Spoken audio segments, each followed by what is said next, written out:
Vision, strategy, projects, and tasks. Vision is the simplest form. It's boiled down to the commander's intent.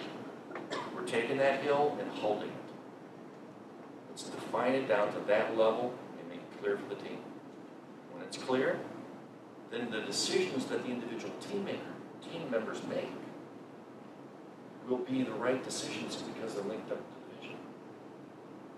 They're not waiting around saying, Kim, she's going to slap me if I don't do this right.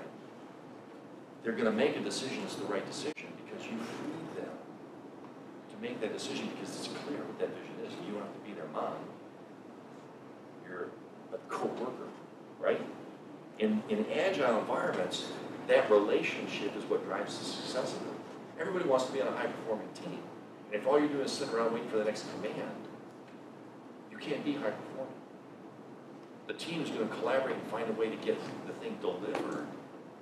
But if all you're doing is standing around treading water, waiting for the next instruction, there's just a huge waste, right? Or in a lean environment, Buddha, because we want to use Japanese words, right? All right.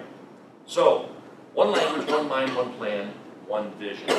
And that's what's hilarious to me, is that this comes back to the earliest demonstrations in literature about clarity of that. So Genesis 11:6 says, and behold, they have one language and one mind. Now nothing that they plan to do should be impossible for them. Now most of you have not memorized the entire Bible. Neither have I.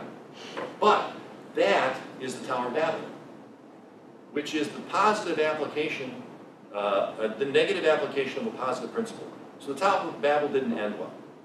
Right? So God himself came down and started screwing with them. He just messed them all up.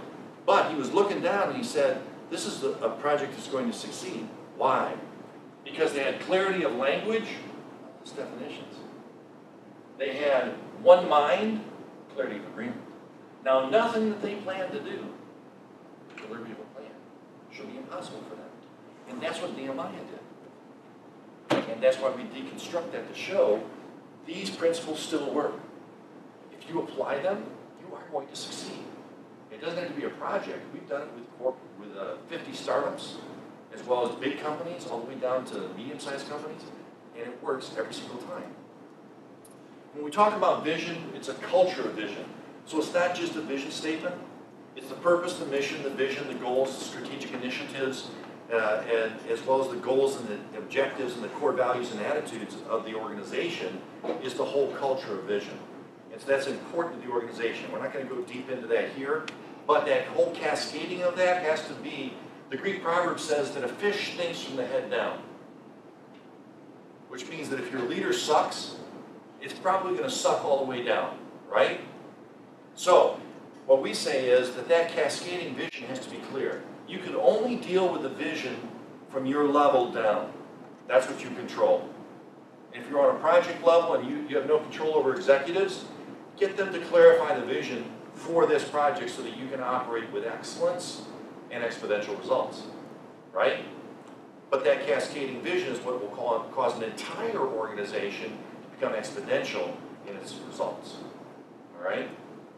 So all of that culture boils down into the VSPT and ends up at the task level with people understanding this is why we're here, this is what we're doing, this is what I'm doing to deliver on that. I agree with that, and my vision links up with my project vision, links up with the team's vision. It all makes sense, and now my decision making will become better. And that's why the teams improve. Our 4D model is define, distill, deliver, and drive. So you see that here, and because it's based on scripture, we're Hebrew, we start on the right side. And also, I was raised Baptist, and so Baptist sermons always start with the same letter in the sermon. So it's define, distill, deliver, and drive, so my grandmother can feel comfortable, because my grandmother was a Baptist pastor. All right? So, define, distill, deliver, and drive